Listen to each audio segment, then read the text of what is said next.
So what is an alternate frame? On the second level of a license, you get a frame. Well, some licenses nowadays give you a choice between two different frames. Alternate frames have really captured the imagination of LANCER fans. People speculate about them, people are excited about them, almost as excited as they are about like whole new licenses, and sometimes maybe more excited because it's like a new little wrinkle to a license they already like. So today we're going to talk about alternate frames. What makes for a good alternate frame? Are there bad alternate frames? I'll tell you after the synthesizer.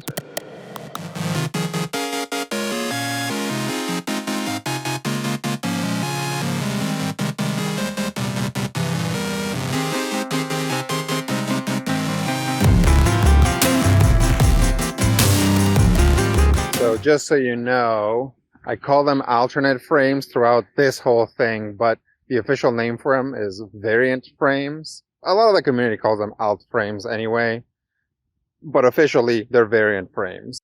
Alright, so what makes a good alternate frame? I am completely going to cop out right here and tell you that 100% I don't think that any of the first party alternate frames that have come out so far are bad.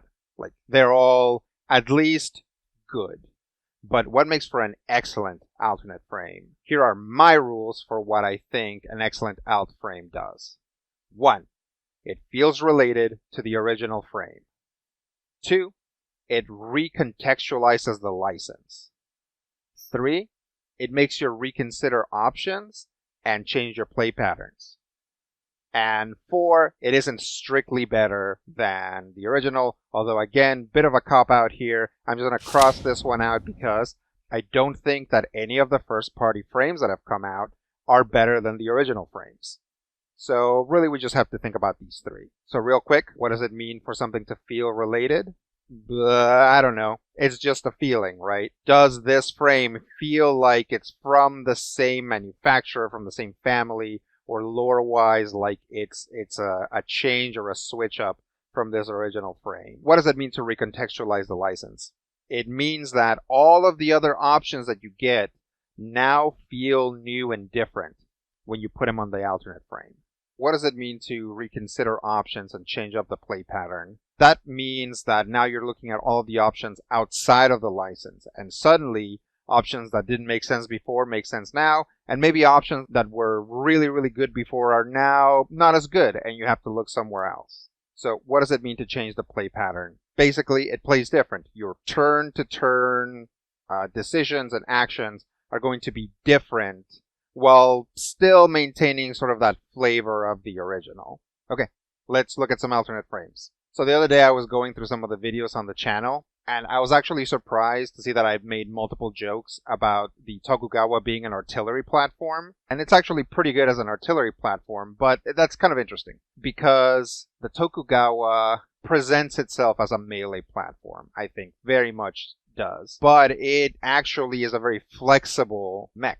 You can actually do lots of different things with the Tokugawa. When you look at the Tokugawa's alternate frame, the Enkidu, you start to see something that's pretty interesting, which is that the Enkidu is basically 100% melee focused. In a lot of ways, the Enkidu is sort of the fulfillment of that promise of the Tokugawa for a ferocious, close quarters platform, right? So, does the Enkidu cover our list? Let's see. Does it feel related? I think yes, it absolutely does.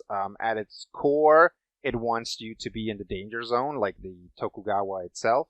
Does it recontextualize the license? I think so, although I feel that it degrades some of the options. I find myself looking outside of the license a lot more when thinking about the Enkidu. Does it make you reconsider options and change the playing pattern? Absolutely. The Tokugawa was basically made to be married to the nuclear cavalier talent. And you might think, well, obviously, something that manages heat would also be really good on the Enkidu, right? But the Enkidu has this clause that when it's in a danger zone, it can't make ranged attacks, which is when you would want to use the fuel rod gun. Obviously, when you're in a danger zone, that's when you want to make attacks with it, but the Enkidu can't do that. So all of a sudden, you're looking at this talent, and you probably don't want to take all 3 pips of it. I mean, your build might actually benefit from it in a different way, but most of the time, you're actually not going to want it, which is weird, which is interesting because otherwise there's no reason to not take all 3 levels of Nuclear Cavalier if you're running a Tokugawa. If you're running an Enkidu, you have to think about that a little bit differently. Probably the best example that I've seen, possibly in all of Lancer, of a frame recontextualizing systems outside of the license is the use of the energy shield. Usually what you do is you put up that shield between you and an enemy, and then it's harder for you to attack that enemy, but also for that enemy to attack you. The thing that blew my mind that I saw somebody see is use that in the Enkidu, but aim it at an ally. So when the Enkidu gets into the danger zone and goes full feral, now at least one of your party members is protected from that if they get too close, or if they're also a melee character. It's pretty good and absolute gold star of system recontextualization because of an alternate frame. So if I was to rate the Enkidu, I would say it definitely gets an H+. Let's talk about the Viceroy. So the Monarch, I've kind of wanted to do a video on the Monarch, but I think this is probably a better way to do it. The thing with the Monarch is that it has a big problem, sort of like if you've seen my video about the Everest, it has a similar problem in that it's too good at what it does. It is the best mech for launcher systems, and also its launcher systems are arguably the best in the game. So that means that most of the time you want to run a Monarch with Monarch weapons. Now, is that a bad thing? Not necessarily, but it feels, for people who enjoy looking outside of the system, sometimes it feels that if you want to do something different with the Monarch, you are leaving something on the table. You are leaving damage on the table, or you're leaving functionality on the table at any given point. The Viceroy really turns all that stuff in its head. Basically, the Viceroy says rockets are shotguns, right? It just makes that simple statement. As far as the Viceroy is concerned, launcher weapons can be treated as CQB weapons. And that cracks the game open for the Viceroy. Not only can you now apply talents to your rockets that you couldn't before, but also it gives you some interesting options. One of the most interesting options, in my opinion, is not taking the launcher talents. You just don't take Stormbringer, and you only take CQB talents, and now you're free to mix and match, and it doesn't feel like you're leaving anything behind. The launcher talents kind of have their own playstyle, and not taking them doesn't make your platform weaker, especially if you're using Vanguard and other talents that queue off of close quarters combat, right? It's got ways to mitigate the fact that you might be blowing yourself up along with whoever you're attacking. It actually does a lot to broaden the footprint of the I had to say footprint, didn't I? It does a lot to broaden the portfolio of the Monarch. I would rate the Viceroy a double W. Okay, let's talk about the Stortebeker. I think that's how it's pronounced. I don't know. A lot of people, I guess, call it the Stort, but that leaves the letter that I don't know how to pronounce. So we're just going to call her the Beck. So the Beck. The Beck is an interesting offshoot of the rally because it's very focused. You know how I said the Enkidu was very focused? I feel like the Beck is like way, way more focused than the Enkidu. In fact, I feel like it kind of wants you to do a specific build. And if you don't do a build that's very close to sort of this ideal build, you are, as I said with the Monarch, you are leaving functionality on the table, or you're leaving damage on the table. If you look at the play pattern of a Rally and a Stortebeker, they're actually very similar. They actually don't change that much. The Rally usually wants to be close up, right? Sometimes even in melee, especially if you go down the license and you end up with a big old hammer that you want to hit people with. You can make a long-range rally, especially if you have something like a anti-material rifle, and you take advantage of that automatic reload.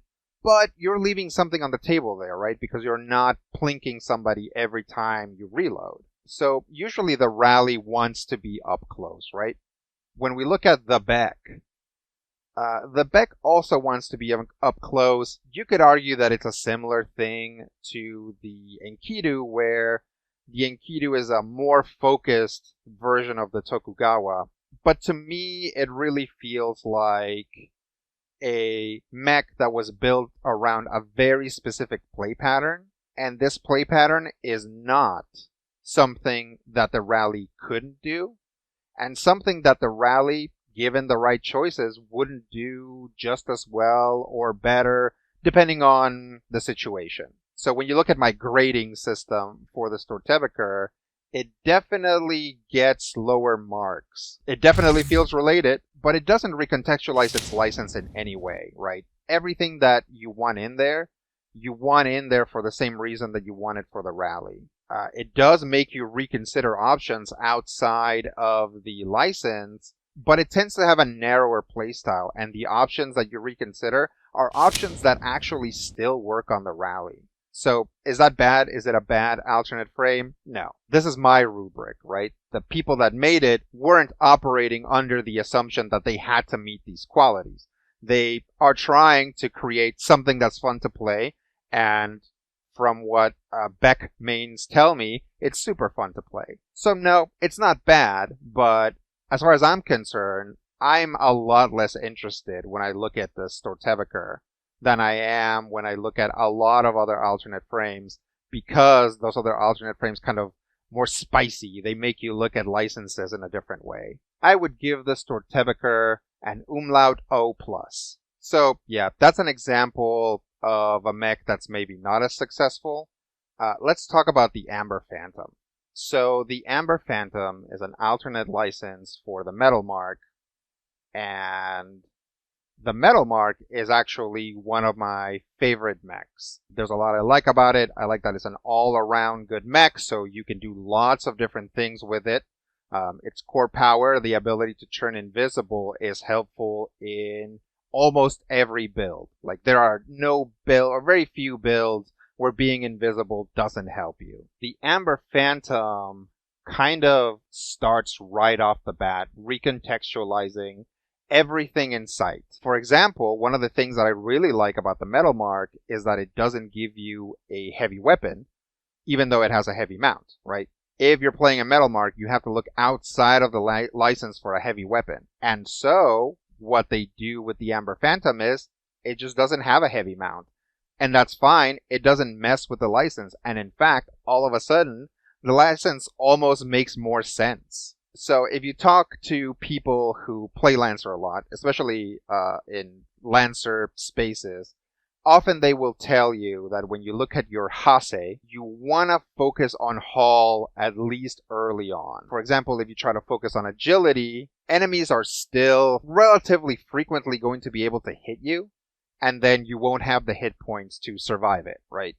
So most of the time, the community, when somebody asks, will tell you, put points into haul, then engineering, then maybe start putting points into agility. What I like about the Amber Phantom is that because it has a trait that greatly benefits when something misses it, it again puts this on its head. Like, it's still probably relatively a better idea to put it into haul, but also it's not, because if you put it into agility, now you're getting this, even if you get hit most of the time, whenever you don't get hit, you're getting a bonus out of it. So in a way, it like makes you look at your Hase in a different way. Also, the Amber Phantom has a trait that cares about when you go in the initiative order, something that none of the other first-party mechs have. So all of a sudden, when you go in a round, also matters, also gives you value, also is potentially a choice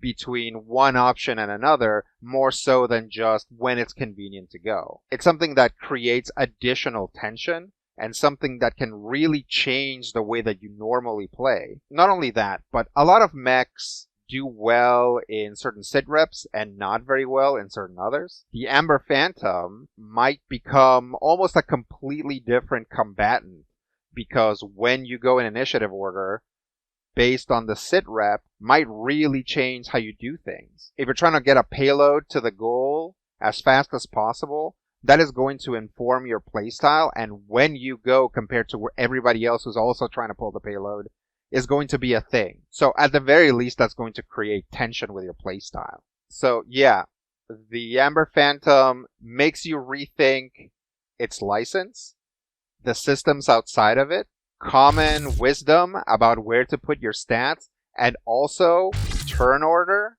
Like, what the heck, man? When I read this, I was actually kind of ready to not like it because I like the metal mark so much, and it just kind of blew my mind.